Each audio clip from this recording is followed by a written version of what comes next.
여호수아서 23장 1절에서 13절까지의 말씀을 저랑 한 절씩 우리 번갈아서 읽도록 하겠습니다. 여호와께서 주위의 모든 원수들로부터 이스라엘을 쉬게 하신 지 오랜 후에 여호수아가 나이 많아 늙은지라.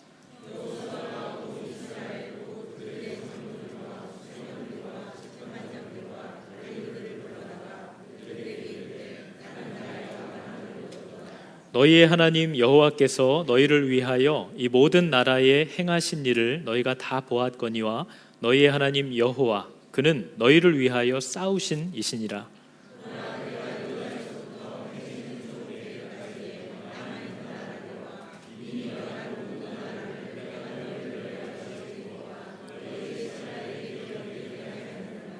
너희의 하나님 여호와 그가 너희 앞에서 그들을 쫓아내사 너희 목전에서 그들을 떠나게 하시리니 너희의 하나님 여호와께서 너희에게 말씀하신 대로 너희가 그 땅을 차지할 것이라.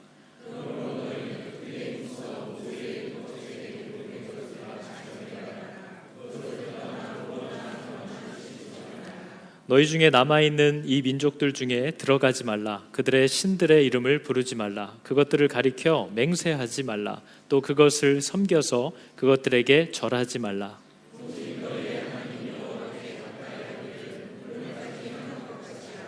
이는 여호와께서 강대한 나라들을 너희 앞에서 쫓아내셨으므로 오늘까지 너희에게 맞선 자가 하나도 없었느니라.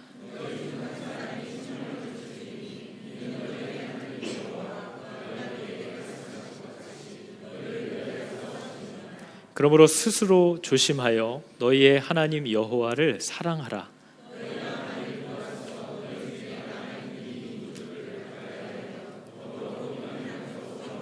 같이 읽겠습니다. 확실히 알라. 너희의 하나님 여호와께서 이 민족들을 너희 목전에서 다시는 쫓아내지 아니하시리니 그들이 너희에게 올무가 되며 덫이 되며 너희의 옆구리에 채찍이 되며 너희의 눈에 가시가 되어서 너희가 마침내 너희의 하나님 여호와께서 너희에게 주신 이 아름다운 땅에서 멸하리라. 아멘. 자, 여러분 반갑습니다. 우리 매주 예배를 드리는데도 오면 표정들이 노여워 보이십니다. 그래서 옆 사람에게 이렇게 인사해 주세요. 노여움을 푸세요. 네.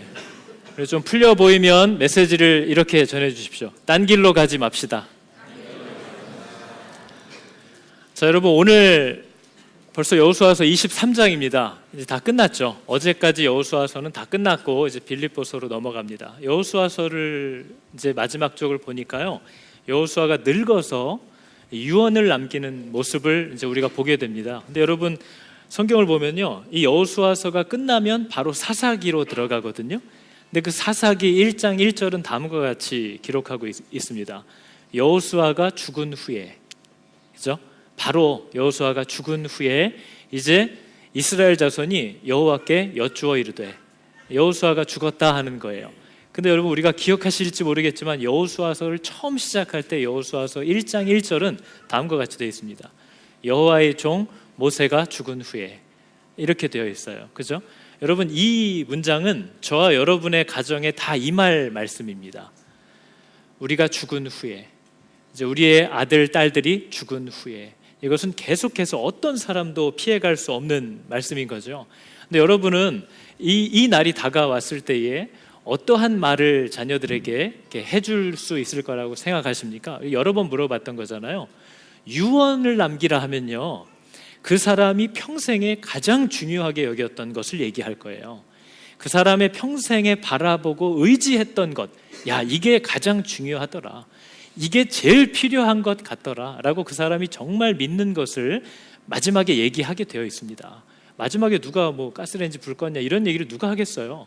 중요한 얘기를 하겠죠. 진짜 해야 될 말, 그게 그 사람이 진짜 평생에 중요하다 여기고 의지하고 바라봤던 것을 아마 유언으로 다들 얘기하게 될 겁니다.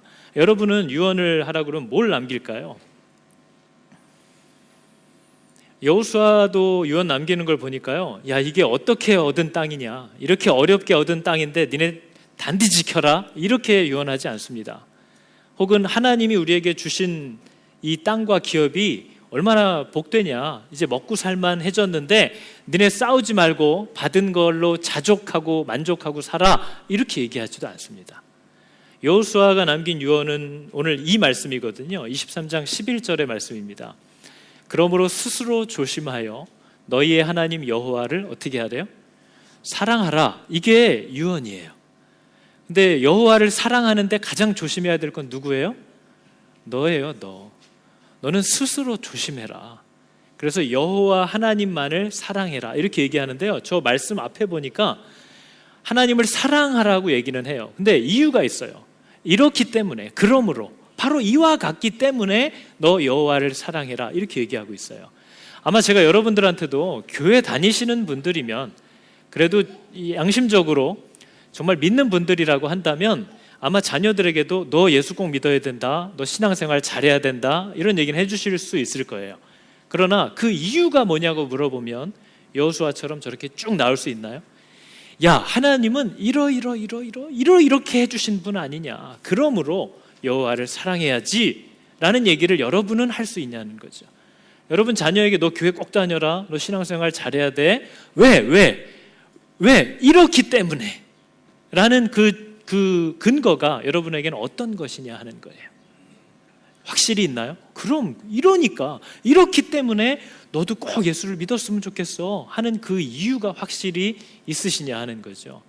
여러분 여호수아가 오늘 그 이유들, 그러므로 하기 전에 앞에 했던 내용들을 쭉 보면요, 이 두 가지로 요약할 수 있어요.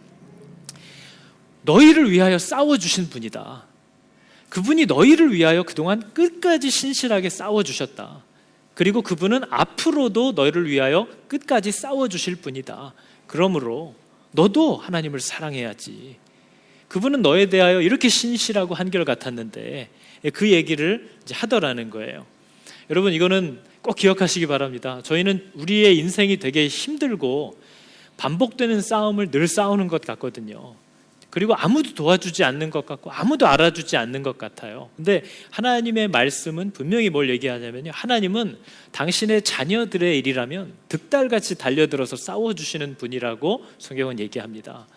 여러분 우리는 우리 가정에 아무 일이 없는 것 같고 부부간에 아무 변화가 없는 것 같고 먹고 사는 문제와 두려움이 전혀 변화되지 않는 것 같지만 하나님은 굉장히 열심히 그 일을 위하여 싸워주고 계시다고 성경은 얘기하고 있다는 거죠. 하나님은 그런 분입니다. 지금도 하나님은 저와 여러분이 갖고 있는 그 문제를 위하여 싸우고 계시다는 거죠. 그리고 하나님은 어떤 분이냐? 우리를 위해서라면 때로는 우리가 바라는 어리석은 것들에 냉정하게 입을 다물고 기다릴 수도 있는 분이라는 거예요. 여러분 우리는 자식이 나쁜 걸 구하면 안 돼 하다가도 그 녀석이 막 그것 때문에 난리를 치면 그걸 못 견뎌요. 그래서 그냥 안 좋은 걸 알면서도 주기도 하잖아요. 그 부모 마음이 약해서. 하나님도 그러시다 하는 거죠. 그러나 하나님은 우리를 위해서라면 침묵하시고 견디시는 분이다 하는 것을 또 성경은 얘기합니다.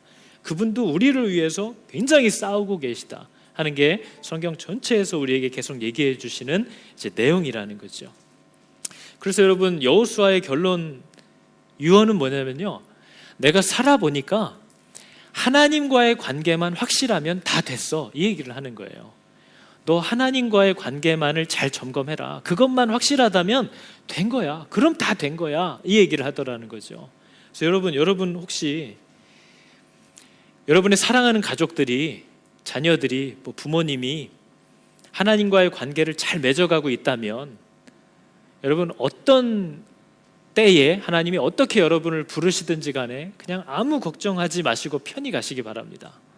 그러나 아직 내 사랑하는 자들이 하나님을 알지 못한다면 그것이 바로 저와 여러분이 평생에 하나님이 우리에게 주신 것들을 다 사용해서 싸워야 할 사역이라는 거죠. 그게 여러분 우리 교회들이 힘써야 할 일입니다. 내 사랑하는 자녀들이 생명을 얻지 못했는데 뭐에 꿈을 두고 살아가시냐 하는 거예요. 뭘 바라보면서 사시냐 하는 거죠. 우리의 목적은 뭔가 이루지 못한 것을 이루려 함이 아니에요. 하나님은 다 이루었다고 얘기하셨거든요. 우리는 그것을 누리면서 이 생명으로 많은 사람들을 복되게 하는 그 사명을 위해 이 땅을 살고 있는 거지, 하나님이 완성하지 못한 무슨 일을 이루어 드리려고, 천국에 달지 못한 문짝 달아 드리려고 살아가는 사람들이 아니라는 거예요. 그러니까 여러분 여호수아처럼 우리 아이들이 뭘 하든지 간에 하나님이 이렇게 하면 좋아하실 것 같아. 이거 하나님이 싫어하시는 거 아니야? 이렇게만 생각하면서 살 수 있는 아이들이 되었다면 하나님이 언제 불러도 편하게 갈 수 있을 것 같아요. 그러나 그게 아니라면 그걸 위해서 내가 뭘 해야 하는가를 힘써야 한다 하는 거죠. 여러분, 지금 여호수아가 죽는, 이제 사라져가는 장면을 보면서 아마 이스라엘에 있는 모든 사람들의 걱정은 그걸 거예요. 또 누구를 세워야 되나? 또 누구를 의지해야 되나? 근데 여러분, 이게 우리가 하나님의 말씀을 잘 안 듣는다는 증거입니다. 여러분, 예수님이 승천하실 때, 죽으시고 부활하시고 승천하실 때 굉장히 중요한 말씀들을 많이 하시거든요. 십자가에 죽으시기 전에 이게 뭔 의미인지, 그리고 너희들이 어떻게 해야 되는지를 다 얘기하세요. 근데 이 제자들의 머리는 온통 주여 어디로 가시려나이까? 예수님이 떠날 것 같은 거예요. 자꾸 이상한 말을 해요. 그러니까 온통 거기에 정신이 팔려서 예수님이 자기들에게 하는 말들을 이해하지 못해요. 다 놓쳐버려요. 그러다가 나중에 성령이 오셔서 얘기하시니까 그게 그때 그 말씀이구나를 비로소 깨닫기 시작했다고 성경은 우리에게 가르쳐 줍니다. 근데 여러분, 저와 여러분은요, 이 정도가 아니라 성경 전체를 오늘날 이렇게 듣고 배우고 하면서도 하나님이 정말 중요하게 얘기하시는 것들에 자꾸 마음을 빼앗겨요. 왜요? 먹고 사는 걱정에 또 마음이 휩싸여서, 또 이거 나 이제 누구를 의지하고 살아야 되지, 이런 두려움이 찾아오면 말씀이 들려지질 않는다는 거죠. 듣는 것 같지만 듣지 않아요. 그래서 하나님은 말씀하셨는데 몰라요. 주일날 광고도 저는 했는데 못 들었다고 그러잖아요. 지난주 너무 충격이었어요. 강도사님 두 분이 목사님 매일 성경 광고 안 했잖아요. 그러는 거예요. 난 했는데 자를까? 막 생각을 하다가 왜 이렇게 안 듣지? 나는 분명히 했는데 두 사람 다 못 들었다고 그러니까 막 내가 갑자기 헷갈리기 시작하는 거예요. 그러니까 우리가 듣는 것 같지만 안 들릴 때가 있다라는 거죠. 여러분, 하나님이 하시는 얘기들을 보면요, 하나님은 한결같은 얘기를 하세요. 여호수아가 없기 때문에 위기가 아니라는 거예요. 여호수아는 있어도 되고 없어도 돼요. 모세가 있어도 되고 없어도 돼요. 여러분, 그 문학 기법 중에 수미상관법이라는 게 있거든요. 수, 머리, 미, 꼬리, 앞과 뒤에 전하려는 메시지를 반복해서 배치를 하는 거예요. 그래가지고 확실하게 알 수 있도록. 너 엄마가 방 치우라고 그랬지? 아이고, 이놈의 자식은 도대체 어떻게 해야 네가 뭐라고 방 치워! 이게 수미상관법입니다. 앞에 뒤에 딱 하려는 얘기가 그거라는 거예요. 근데 여러분, 여호수아서도 그 법으로 얘기를 하고 있어요. 여호수아서 마지막 이 교훈, 여호수아가 남기는 교훈 이거거든요. 23장 6절의 말씀입니다. 이 얘기를 하고 싶은 거예요. 그러므로 너는 크게 힘을 써서 여호와의 율법책에 기록된 것을 다 지켜 행해라. 오직 그것을 떠나서 오른쪽으로나 왼쪽으로나 조금도 치우치지 말아라. 딱 말씀대로만 살아라. 이 얘기를 하는 거예요. 근데 이게 바로 여호수아서 1장 7절에서부터 나오는 동일한 얘기입니다. 하나님이 모세에게 한 얘기예요. 너는 오직 강하고 극히 담대하여 나의 종 모세가 너에게 명령한 그 율법을 다 지켜 행하고 우로나 좌로나 치우치지 말아라. 그리하면 이렇게 되고 저렇게 되고, 이 얘기를 하시는 거예요. 하나님이 모세에게 처음에 이 얘기를 한 거예요. 너는 내가 준 나와 맺은 약속대로 살아. 뭐 약속도 지키면서 약간 이런 효율적인 방법을 하는 것도 괜찮지, 이런 거 하지 말라는, 오른쪽 왼쪽 치우치지 말래요. 딱 얘기하고 계약한 대로만 가라. 그러면 다 되는 거야. 그랬더니 여호수아도 끝날 때 그 똑같은 얘기를 남기는 겁니다. 저게 이 여호수아서가 저와 여러분에게 하려고 하는 그 내용이에요. 너는 온 힘을 다해서 하나님과 맺은 그 약속대로만 살아라. 바꿔 말하면, 야, 이젠 나 좀 믿어라. 그 얘기를 하시는 거예요. 하나님이 너 나 좀 신뢰해라. 내가 너를 이렇게 신실하게 대해주는데 너도 좀 나를 신뢰하면 좋겠다. 그 얘기가 여호수아서에서 계속 반복하는 내용입니다. 여러분, 여호수아가 왜 없어도 되냐면요, 왜 모세가 사라져도 되냐면요, 왜 가정에서 부모님이 일찍 돌아가시거나 우리가 의지했던 사람들이 자꾸 떠나가거나 이런 일들이 있어도 왜 아무 상관이 없냐면요, 하나님은 그런 리더들을 통해서 우리에게 가르쳐 주시고 싶어 했던, 보여주고 싶어 했던 단 한 명의 인도자가 있다는 얘기를 하는 거예요. 그게 누구죠? 저와 여러분의 유일한 단 한 명의 인도자, 예수님이에요. 예수 그리스도. 여러분, 우리가 이런 얘기를 자주 합니다. 교회의 머리는 그리스도다. 근데 여러분, 여기 머리가 이렇게 많은데요, 이 머리마다 생각하는 게 너무 다른데요. 우리가 지금 흘러가는 시대의 모습들을 봐도요, 야, 어떻게 저걸 저렇게 볼 수 있을까? 서로 이해를 못해요. 우린 생각이 너무 다르거든요. 근데 어떻게 교회는 예수님이 머리가 될 수 있을까요? 어떻게 할 때 그게 가능할까요? 여러분, 우리는 어떤 일을 만나면요, 나는 저게 약간 이렇게 느껴져. 아니야, 나는 달라. 그래? 야, 그래도 이렇게 해야지. 막 생각들이 많아요. 그러나 교회에 예수님이 머리가 되게 하신다라는 것은 이 상황에 대해서 성경은 어떤 원리를 얘기하고 하나님은 뭐라고 얘기하시는가를 우리가 찾아서 성경이 말하는 바가 분명할 때 그 뜻대로만 가기로 결정하는 거예요. 그러면 예수가 머리가 되는 거예요. 그게 예수를 머리로 삼고 사는 사람들이라는 뜻이에요. 나도 느껴지는 게 있고 나도 생각이 있고 나도 경험이 있지만은 말씀이 그와 같이 얘기하신다면 우리는 무조건 말씀에 근거하여서 간다. 그러면 예수가 머리가 될 수 있다는 거예요. 근데 우리는 그걸 잘 하기를 원치 않는다는 거죠. 그래서 여러분, 하나님이 이스라엘에게 가나안 땅을 주었을 때는 이 약속을 맺었거든요. 이스라엘에는 왕이 없잖아요. 여러분, 여호수아도 전쟁이 끝나니까 마을 하나를 차지해서 들어가잖아요. 그럼 도대체 이 나라는 어떻게 하라는 거예요? 왕이 없는데. 그러니까 이 나라가 왜 파격적이냐면요, 뭐 지금도 그렇지만 당시에도 보여야 신이에요. 그래서 그 신의 능력은 아주 장대하게 제단을 만들고 성전을 짓는 것으로 우리가 보는 거예요. 피라미드를 보면서 와, 이 신 좀 하네 이렇게 느끼는 거예요. 그런데 봐야 하는 신을 섬기는 사람, 신을 크게 만드는 것에 몰두하는 시대에 보이지 않는 신을 섬긴다는 것. 하나님은 내 형상 비슷한 것도 만들지 말라고 그랬거든요. 제단도 그렇게 만들지 말라고 그랬어요. 그런데 에너지 낭비하지 말라고 그랬어요. 왜냐하면 피라미드 같은 그런 신전이나 성전 하나, 우상을 위한 걸 쌓기 위해서 수십 년, 수백 년을 대를 이어가면서 노예 생활을 해야 되거든요. 그게 무슨 짓이냐? 하나님은 그런 걸 하지 말래요. 그러면서 하나님이 우리에게 주신 명령은, 교회의 사명은, 너희들의 사명은 너희들과 같은 사람들을 세우는 거라고 얘기했어요. 교회의 사명은 교회를 세우는 거예요. 교회는 하나님의 말씀을 마음에 새기고 그 말씀대로 살아가는 사람을 교회라고 해요. 여러분이 교회죠. 제가 교회죠. 그러니까 교회의 사명은 그런 말씀을 마음에 새기고 살아가는 사람을 세우는 거예요. 그게 교회의 이제 사명이에요. 그래서 여러분, 가나안이라는 나라는 안 믿는 많은 나라들 가운데 덩그러니 놓여진 하나님의 거룩한 나라예요. 그 말은 저와 여러분을 오늘날 왜 성경이 너는 거룩한 나라요 하시는 이유는 저와 여러분이 믿지 않는 사람들 속에서 하나님의 말씀대로 살아가는 한 나라로 이 땅에 보내졌기 때문이에요. 그래서 우리는 거룩한 나라고 왕 같은 제사장들인 거예요.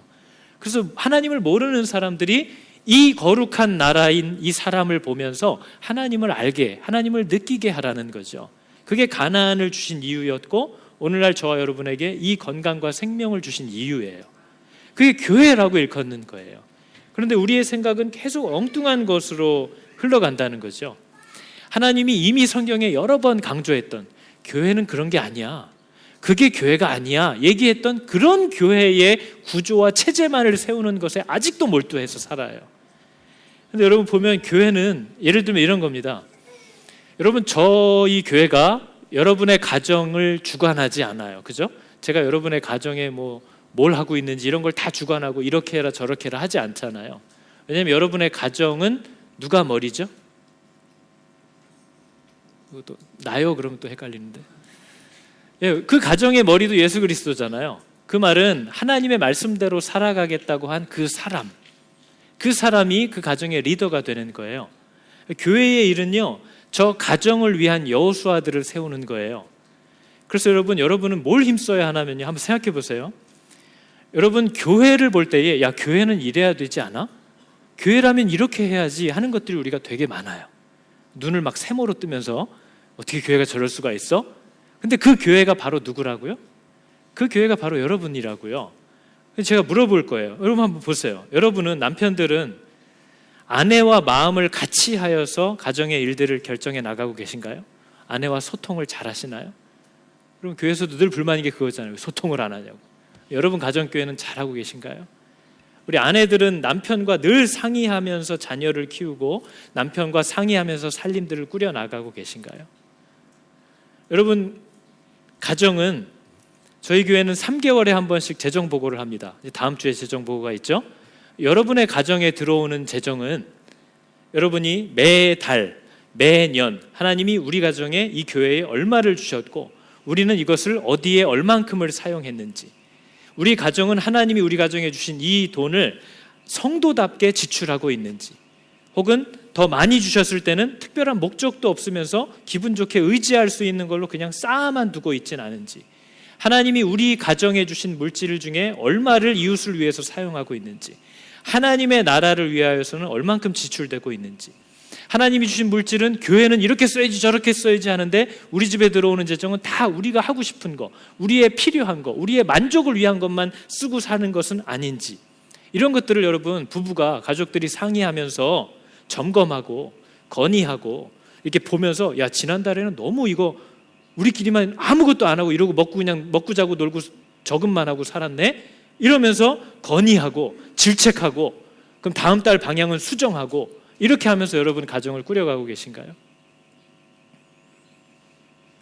쟤는 무슨 소리야, 이런 소리를 듣고 계시는 거예요?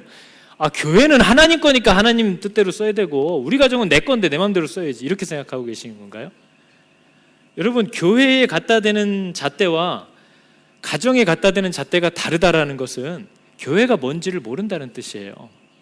여러분은 하나님의 거룩한 나라요 그분의 몸된 교회들이잖아요. 여러분에게 주시는 물질에도 목적이 있어요. 여러분의 가정을 윤택하게 함과 하나님의 뜻을 위하여 사용되어져야 하는 거예요. 근데 그것을 재정보고 하고 계십니까? 가족들에게? 교회는 안 하면은 뭐라고 하잖아요. 여러분들은 하고 계세요? 아, 보니까 이거 퍼센티지를 보니까 이게 우리가 잘못 살았구나, 이런 것들을 막 수정하고 하는 일들을 하고 계십니까? 여러분, 교회에서는 목사가, 장로가 이상한 짓을 하면 막 비난합니다. 여러분 가정에서는 남편이 혹은 아내가, 부모가, 자식이 하나님을 우선순위로 하여서 살지 않거나 그분의 말씀에 위배되는 말이나 행위를 했을 때에 과감히 손을 들고 문제를 제기하고, 그렇게 얘기하는 게 혹시 자식이라 할지라도 그 말이 하나님의 말씀에 비추어 맞다면 사과하고 돌이켜야지 하는 모습들을 갖고 계십니까? 여러분들은 목사나 장로가 그렇게 하기를 원하시잖아요. 아무리 목사님이어도 이거 아닙니다, 말씀과 다릅니다 하면, 아유, 제가 실수했습니다, 이게 맞네요 하고 돌이키기를 여러분 원하시지 않습니까? 여러분 가정은 그게 되어 가나요? 여러분, 교회에 오면 제일 많이 듣는 말이죠. 이 교회는 차가워, 왔는데 아무도 인사를 안 해, 웃지를 않아. 여러분 가정은 어떻죠? 여러분은 가족 구성원이 남편이 나갔다 돌아오면 온 가족이 달려와서 다녀오셨냐고 밝은 얼굴로 웃으면서 반겨줍니까? 여러분의 가정에서는 위로의 언어, 격려의 언어, 사랑의 언어가 사용됩니까? 여러분, 똑같은 거예요. 그게 우리가 교회에 바라는 모습들이에요. 그게 저와 여러분이 세워야 할 가정의 모습이에요. 돈이 다 우리 게 아니에요. 그 사람이 내 자식이 아니에요. 다 하나님께서 우리에게 주신 것들을 하나님의 방법대로 세워가는 그 사람들을 세우는 곳이 이 교회 공동체가 하는 거예요. 이 교회는 여러분들을 하나님의 사람으로 세워서 여러분의 가정으로 파송하는 겁니다. 여러분의 가정에 말씀으로 가르칠 수 있는 레위인들을 세워주는 것이고요, 여러분 가정을 말씀으로 다스려줄 수 있는 장로들을 세우는 것이고요, 여러분의 가정에 주시는 물질을 지혜롭게 하나님의 뜻을 따라 쓸 수 있는 여러분 가정을 위한 집사들을 세우는 것입니다. 그죠? 그래서 그렇게 하나님의 말씀을 따라서 자기 자신과 자신에게 맡겨진 사람들을 건강하게 세워가려는 그 싸움을 치열하게 싸우는 사람들, 그렇게 치열하게 싸우는 사람들로 검증된 사람들 가운데 더 나아가 다른 가정을 위한 이런 교회 공동체에 그러한 사람들을 세워줄 수 있는 것에 자신을 더 과외로, 더 시간과 물질과 마음을, 에너지를 통해서 헌신하기를 결단하는 사람들을 성경은 직분자라고 얘기하는 겁니다. 그 자기 가정 싸움은 하지도 않으면서 교회에서 세우는 일은 없었다는 거예요. 그 전부터도. 그 사람들은 얼마나 치열한 싸움을 두 배로 맡아서 싸우는 사람들입니까? 그래서 여러분, 디모데전서의 내용을 보면 이렇게 그 사람들을 표현합니다. 3장 1절이죠. 만일 어떤 사람이 감독의 직분을 바란다면 그는 선한 일을, 하나님의 나라의 그 일을 열망한다는 사람이라는 것이 확실하다. 어떻게 자기가 하나님의 말씀대로 살아가는 것도 치열하고 시간이 부족하고 내 가정을 그렇게 세워가는 것도 정말 이 눈꽃을 새 없이 바쁘고 마음이 깨지는 일인데, 그거 더하여서 이 교회 공동체를 위하여, 다른 복된 가정들을 위하여 엑스트라로 더 그것을 위한 시간과 물질과 에너지와 재능을 사용하기로 하나님 앞에 손을 들고 나오는 사람이라면 그 사람은 진짜 하나님의 나라를 위하여 헌신된 자다, 이렇게 얘기를 하고 있다는 거예요. 그게 여러분, 교회 안에서 정말 그렇게 세워진 직분자들을 우리가 볼 때에 존경심을 갖게 되는 거죠. 그를 사랑하게 되는 거죠. 그를 위하여 함께 힘을 써주기를 자원하는 사람들이 모여지게 되는 거죠. 그러니까 여러분, 시간을 내지 못하는 종은 없어요. 자신의 물질과 재능을 기꺼이 선뜻 사용하지 못하는 종은 없어요. 그리고 자신의 가정 안에서 이미 그 싸움을 싸우지 않는 종도 없어요. 그 사람은 이미 종의 자격이 없다라는 거죠. 그래서 여러분, 하나님은 이스라엘이라는 나라, 거룩한 나라를 불렀을 때 세상 일반 권력 국가를 디자인하신 게 전혀 아닙니다. 그래서 처음 하나님이 디자인하실 때는 왕이 없었어요. 왜요? 여러분, 왕이 없는데 하나님이 왕이라는 사실이 드러나는 방법이 하나밖에 없다고 그랬잖아요. 눈에 보이는 왕이 없는데 모든 백성이 왕의 마음을 알아서 그 왕의 뜻대로 움직여요. 그걸 가능하게 하는 게 뭐죠? 그게 말씀이에요. 그게 말씀이에요. 그래서 하나님은 가나안을 주셨을 때 여호수아도 한 마을로 들어가서 그들과 똑같이 들어가고요, 각 성의 레위인들을 보내서 왕의 마음을 가르치게 했어요. 그리고 곳곳에 도피성을 세워서 하나님의 사랑과 긍휼과 용납, 예수 그리스도가 누구신지를 알게 했어요. 그러면 눈에 보이는 왕은 없는데 희한하게 이 거룩한 나라는 그 왕의 마음을 다 알아서 하나로 움직이기 시작한다는 거죠. 그게 원래 하나님이 디자인한 거였어요. 근데 백성들이 그걸 좋아해요? 싫어해요? 싫어해요. 왜? 우리나라만 이상해. 다른 나라들은 왕도 있고 왕궁도 있고 막 왕의 보좌도 있고 군사들이 있고 막 성벽이 있고 방패와 막 칼을 들고 있고 마병이 있고, 이러니까 얼마나 있어 보여요. 눈으로만 봐도 막 마음에 안심이 되잖아요. 그러니까 여러분, 눈으로 보지 못한다는 건 정말 믿음을 필요로 하거든요. 우리가 어디 가서 우상들을 보면 그 우상들의 표정이 얼마나 자애로워 보입니까? 막 그런 우상들을 보면 마음이 편해진다는 분도 있어요. 왜요? 봐야 되는 거예요. 보고 싶어 하는 거예요. 근데 하나님은 그걸 일체하지 말래요. 일체하지 말래요.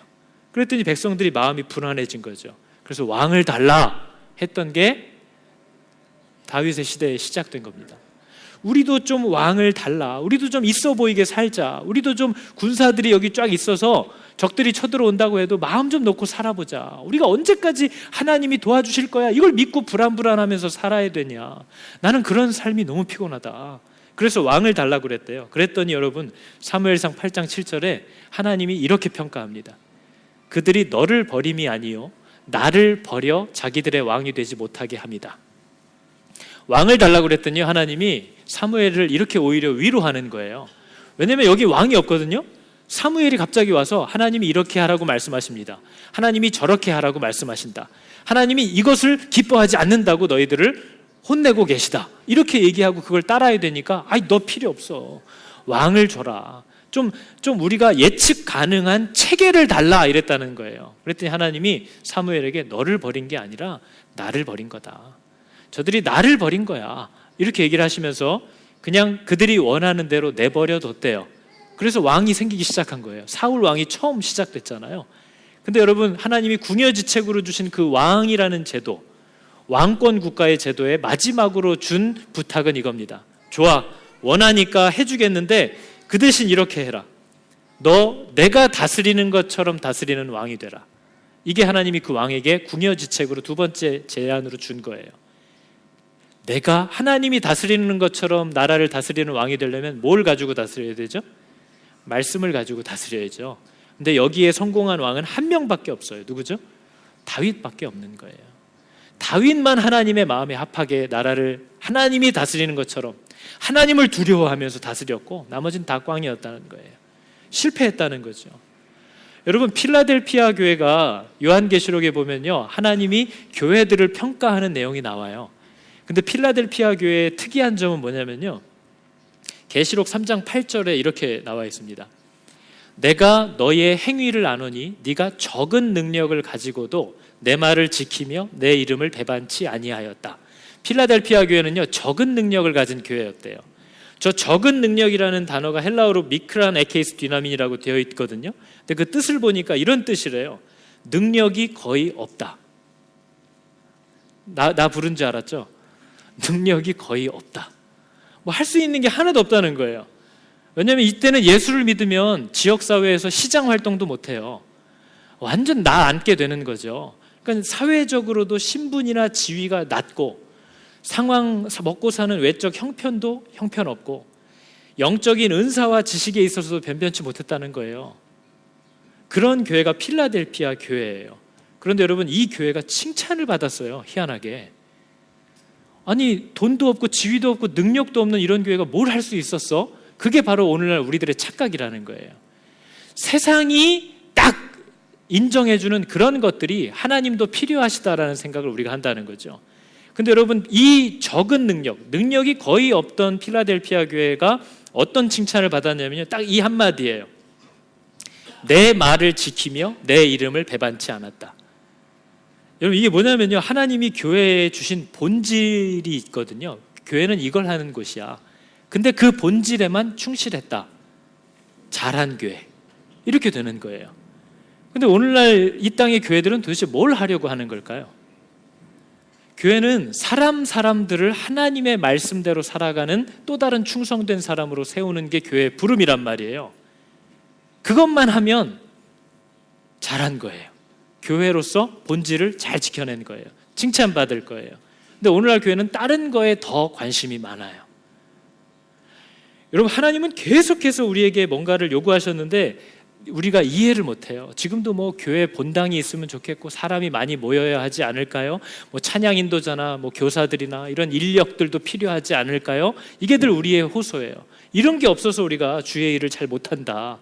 그런데 여러분, 하나님께서 그동안 계속 가르쳐 주신 교회란 이런 것이고 교회의 본질은 이거야 하는 것들을 우리가 몇 개만 살펴볼 텐데요.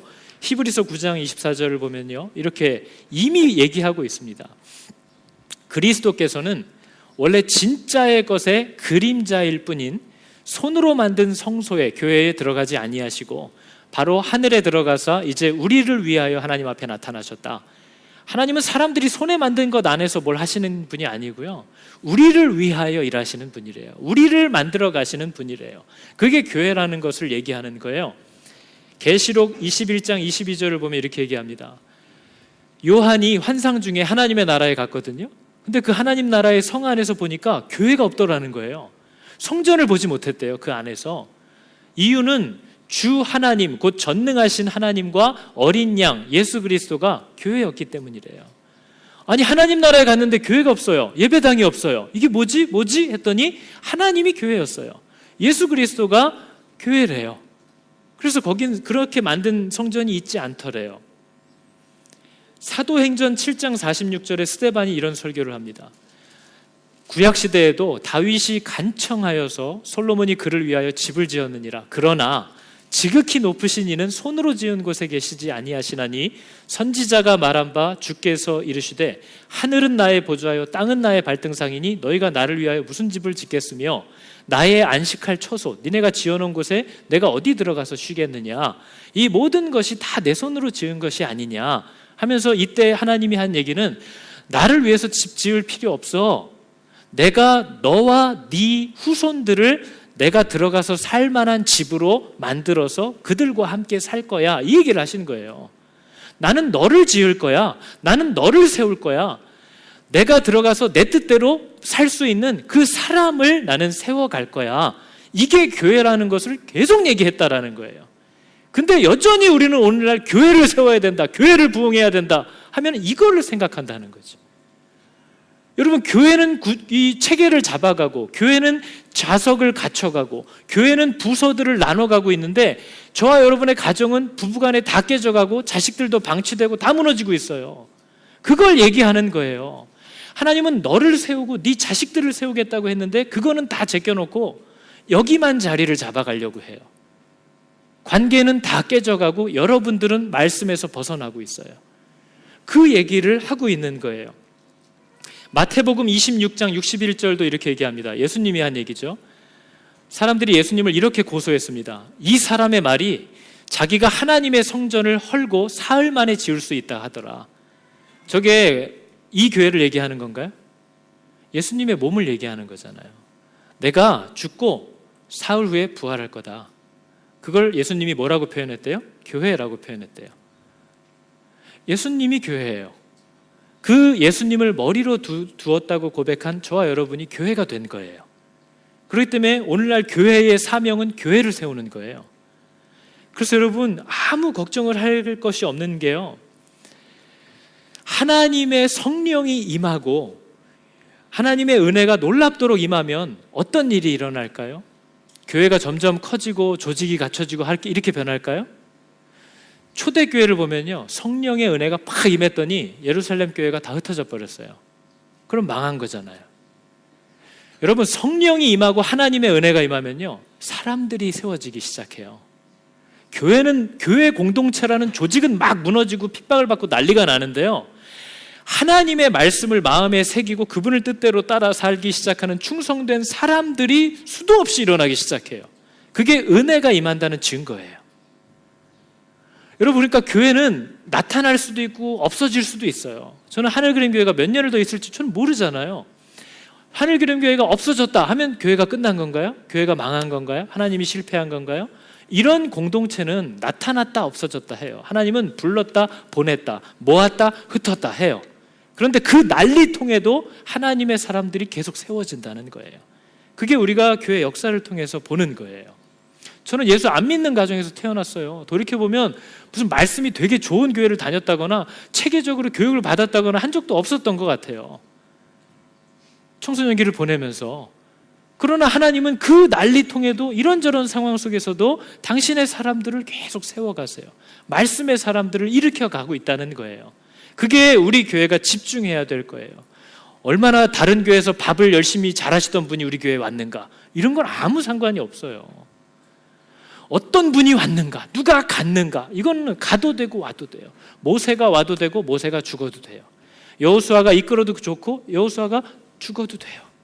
왜냐하면 우리는 그가 있던 없던, 그가 있어도 하나님의 말씀을 근거로 일을 해갈 거고 그가 없어도 하나님의 말씀을 따라 살아갈 거기 때문이에요. 사람이 누가 있던 없던 우리의 왕은 늘 떠나지 않으시는 예수 그리스도예요. 그게 교회의 본질이라는 거죠. 이 목사가 있어도 되고 다른 목사가 와도 돼요. 저 성도들이 잘 섬기다가 가도 되고 다른 성도들이 또 와도 돼요. 우리는 단지 그리스도의 말씀을 따라서 살아갈 뿐이라는 거죠.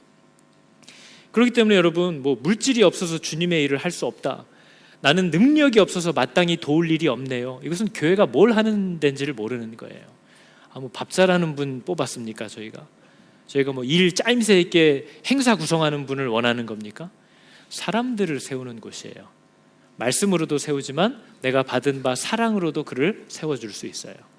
사람을 세우는 것이 교회의 사명이라고 성경은 계속 얘기하는데도 오늘날도 여전히 들려오는 소문들을 보면 건물을 얼마나 크게 지었느냐, 얼마나 한 목장에 사람이 많으냐, 얼마나 이 교회가 마음만 먹으면 지역사회를 흔들 만큼 영향력이 있냐, 이거에만 마음이 치우쳐 있다는 거예요. 그건 하나님이 의도한 바가 아니에요. 그건 여호수아에서도 봤지만 하나님이 목적하시는 내용이 아니에요. 하나님은 여러분들과 저를 세우시기를 원해요. 그리고 그 증거와 열매가 저와 여러분의 가정이기를 원해요. 여러분, 이번 달부터 매달 하나님이 여러분 교회에 보내주시는 돈 재정 보고하세요. 가족들에게. 야, 이거 우리 너무 먹고 사는 거 먹고 놀고만 사는 거 아니냐? 이런 회개가 각성이 나타나야죠. 야, 하나님이 충분히 주셨는데 맨날 돈 없어 하면서 여기다 쌓아놓고 하나도 못 누리고 걱정만 하면서 살고 있었던 거 우리 아니냐? 해야죠. 그죠? 여러분의 가정을 교회에 들이대는 잣대를 가지고 그대로 대고 여러분의 가정을 그러한 거룩한 교회들로 세워가시라는 거예요. 여러분, 여호수아는요, 처음 태어나서 40년은 노예로 살았습니다. 그죠? 애굽에서 40년 노예로 살 때는요, 왕이 믿는 왕도 아니었어요. 불합리한 세상 권위의 압제에서 그냥 눌려 있었어요. 그리고 그 다음 40년은 모세라는 하나님의 사람의 시종으로 살았어요. 그리고 110세에 죽었으니까 그 다음 한 30여 년은 하나님과 대면하여 가는 리더로 살았어요. 그러면 모세의 여호수아의 인생 중에 하나님도 모르는 사람들과 섞여서 아무것도 못하고 살았던 세월은 시간 낭비한 건가요? 모세는 태어나서부터 끝까지 쭉 하나님과 함께 갔어요. 여러분, 저와 여러분이 이게 믿음 생활 잘하는 분들이랑 함께 있어야 내가 신앙생활을 잘할 텐데, 그죠? 아니면은 누가 나한테 이래라 저래라 해? 왜 목사님 말씀만 들어야 돼? 내가 왜 목자 말을 따라야 돼? 나도 하나님과 직접 얘기하면서 하면 되지. 근데 하나님은 여호수아도 그 질서마다 다 두신 때가 있어요. 하나님을 모르는 세상에서도 그는 마음을 늘 하나님과 함께하면서 살았어요. 그리고 하나님을 직접적으로 섬기고 순종하지 못하고 모세라는 한 사람을 통해서 그 사람에게 순종하는 것이 곧 하나님께 순종하는 것이었던 시절을 또 40년을 보냈어요. 그리고 나중에는 자기가 직접 하나님과 대면하여 얘기하면서 살았던 시간도 살았어요. 여호수아의 특징은 그 때마다 다 한결같이 충성됐다는 거죠. 압제를 받을 때는 저거 안 믿는 놈이니까 내가 왜 순종해야 돼? 믿는 사람과 함께 일할 때는 왜 너만 리더냐? 나도 하나님하고 얘기할 수 있다 이러고, 하나님과 함께 하려고 그럴 때는 니들은 뭐하냐? 니들도 이래라 이러고, 갈 때마다 원망만 하고 사는 사람이 있고요, 주신 환경에 맞게 순종하는 사람들이 또 있다는 거죠. 여러분, 마지막 말씀을 보고 마치겠습니다. 여러분, 제가 여러분에게 만약에 여러분 하나님을 사랑하십니까? 라고 묻는다면 뭐라고 대답하고 싶으세요? 사랑하고 싶습니다. 얘기하고 싶죠? 아닌가요? 사랑하고 싶어요. 얘기하고 싶겠죠. 여러분, 하나님을 친밀하게, 하나님과 친밀해지고 싶습니까? 물어보면 그러고 싶다고 하겠죠. 근데 여러분, 하나님을 사랑한다는 건 어떻게 한다는 걸까요? 하나님과 친밀하다는 건 어떻게 하다는 걸까요? 목사님, 저 하나님하고 진짜 친밀해요. 아침마다 커피 내릴 때 주님 한잔 하세요 이러면서 얼마나 나는 하여튼 눈만 뜨면 하나님하고 대화하면서 그렇게 살가울 수가 없다.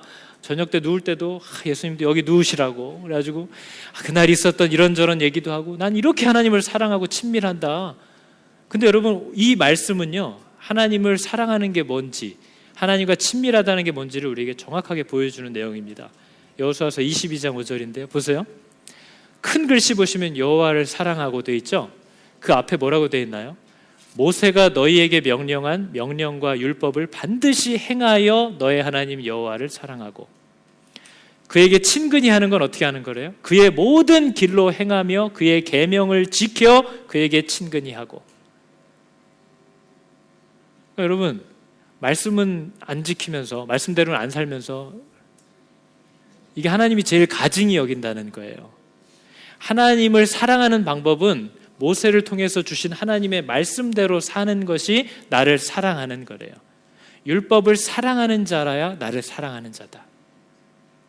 하나님을 친근히, 난 하나님하고 굉장히 친밀해 라고 하는 사람이라면 그는 반드시 그분의 말씀이 명하는 길로 행하며 그의 계명을 지켜 살려는 사람이어야 한다라는 거예요. 그래야만 그 사람이 하나님과 친밀하다고 인정받을 수 있는 거죠. 그리고 섬긴다는 건 뭐예요? 나 맨날 주일마다 와가지고 애찬봉사로, 교사로 섬겨. 그런 섬김을 얘기하는 게 아니에요. 섬김은 뭐냐면요, 마음을 다하고 성품을 다하는, 나의 전부를 드리는 것을 섬긴다라고 하는 거예요. 내가 하나님 주중엔 바쁘니까 안 되고요, 요때는 내가 잠깐 도와드릴게요. 이게 섬김은 그런 섬김이 아니에요.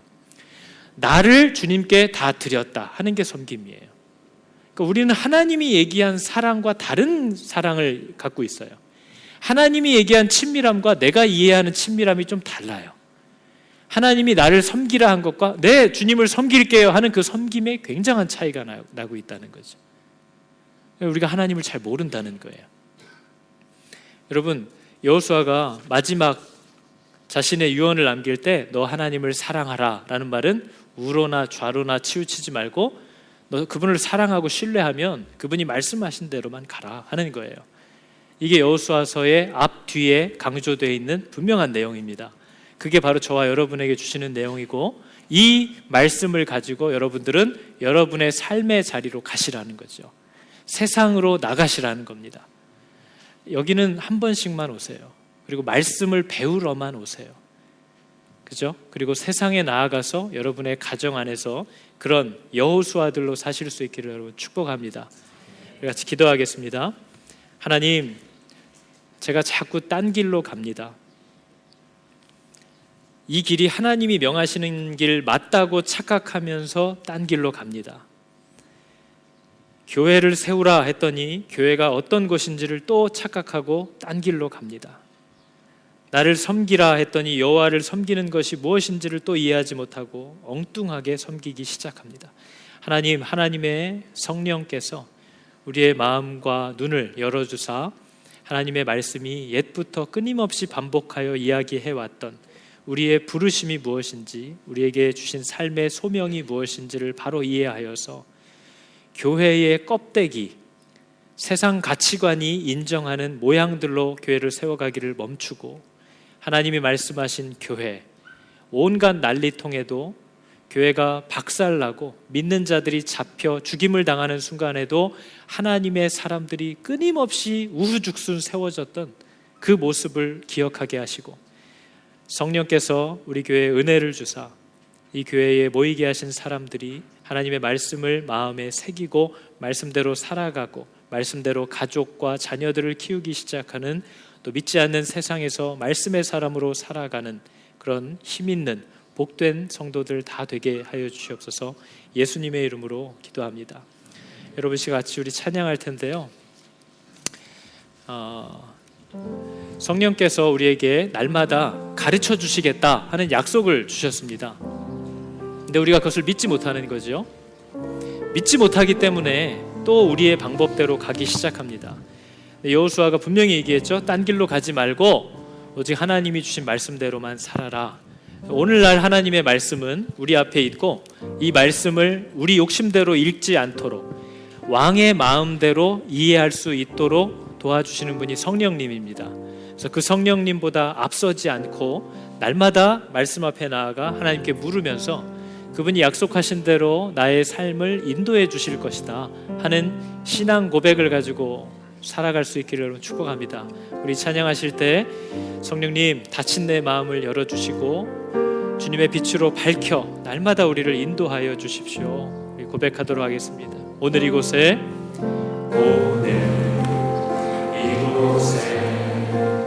계신 성령님 우리에게 말씀하시고 우리를 가르치소서. 다시 우리만 열어주시고 주의 빛으로 밝혀 우리를 인도하소서. 오늘 이곳에 계신 성령님, 오늘 이곳에 계신 성령님 우리에게 말씀하시고 우리를 가르치소서. 다친 우리 맘 열어주시고 주의 빛으로 밝혀 우리를 인도하소서. 주님보다 앞서지 않고 겸손하게 주님의 말씀 기다리니 주님 손에 우리를 드립니다. 사랑으로 인도하소서. 주님보다 앞서지 않고 주님보다 앞서지 않고 겸손하게 주님의 말씀 기다리니 주님 손에 우리를 드립니다. 사랑으로 인도하소서. 같이 기도하겠습니다. 하나님의 말씀을 따라 사는 인생이 되게 도와주십시오. 내 가정들을 그 부르심 따라 세워가는 믿음의 우리 가정을 위한 여호수아들이 다 될 수 있도록 하나님 도와주십시오. 우리 같이 가정을, 자녀들을 위해서, 나를 위해서, 교회를 위해서 같이 기도하겠습니다. 하나님, 오늘도 주께서 우리를 부르시고 하나님의 말씀으로 세워가시는 줄을 믿습니다. 하나님, 나는 교회를 세운다는 것이 무슨 의미인지를 잘 알지 못했습니다. 하나님께서 하나님이 사실 수 있는, 하나님이 마음껏 사용하실 수 있는 하나님 사람 성전, 사람 교회, 하나님 우리들을 하나님의 교회로 세워 불러 아버지 건축하시고 만들어가사 정말 세상의 거룩한 나라요, 왕같은 나라요, 하나님의 소유가 된 백성들로 우리를 보내시는 줄을 하나님 알게 하여 주시옵소서. 하나님, 우리가 우리의 가정과 우리의 삶은 뒤로 하고 정말 교회 공동체 보여지는 이 구성 조직 안에서만 무엇을 하려고 했던 것을 아버지 기억하게 됩니다. 하나님, 우리의 마음을 날마다 새롭게 하여 주사 오직 주님 붙잡고 살아가는 하나님의 복된 사람들 되게 하여 주시고 하나님과 맺은 약속들이 회복되는 은혜가 하나님 있게 하여 주시옵소서. 내가 주님을 알지 못함으로 잘못 섬겨왔음을 하나님 고백합니다. 하나님, 날마다 내게 가르쳐 주사 우리가 일해야 할 곳, 우리가 섬겨야 할 곳이 어디인지를 바로 알게 하시고 그 자리를 위하여 울고 땀 흘리고 피 흘리는 복된 인생들 하나님 다 되게 하여 주시옵소서. 아버지 감사합니다. 하나님 감사합니다. 하나님, 교회가 무엇인지를 잘 알지 못하여서 그 그림자를 붙잡고 그 그림자를 세워가는 일에 너무 많은 시간과 힘을 쓰며 살았던 것 같습니다.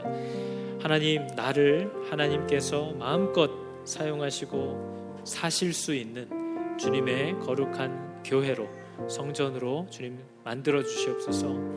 하나님, 나를 여호수아와 같은 우리 가정을 위한 리더로, 레위인으로, 장로로, 집사로 보내주사 맡겨주신 사랑하는 자들을 하나님의 사랑으로 생명으로 이끌어가는 이 복된 사명을 감당케 하시고 거기에 더하여 우리의 세상의 이웃들을 향하여서도 이 생명을 가지고 나아갈 수 있는 믿지 않는 나라들 가운데 덩그러니 떨어진 거룩한 나라의 삶을 감당케 하여 주시옵소서. 또한 하나님의 나라를 향한 열심을 갖게 하는 자들이 그 치열한 싸움에 충성하는 것에 더하여 마음을 갖고 하나님께 자신을 온전히 내어드리며 나아오는 직분자로서의, 사역자로서의 부르심에도 기쁘게 반응하여 나올 수 있는 교회가 또한 되게 하여 주시옵소서. 하나님, 믿는 성도들, 이 교회들을 회복시켜 주시기를 원합니다. 너무나 틀어졌고 교회인 줄도 알지 못하고 세워왔던 망가져버린 우리의 가정들을 하나님의 부르신 교회들로 건강하게 세워가는, 나의 자녀들을 하나님의 사람으로 세워가는 이 일들에 내가 할 수 있는 모든 일, 지혜를 하나님 깨닫게 하사 힘쓰는 자들 다 되게 하여 주시옵소서. 이 길로 가는 바른 교회의 사명 잘 감당케 하여 주시옵소서. 예수님의 이름으로 기도드렸습니다. 아멘.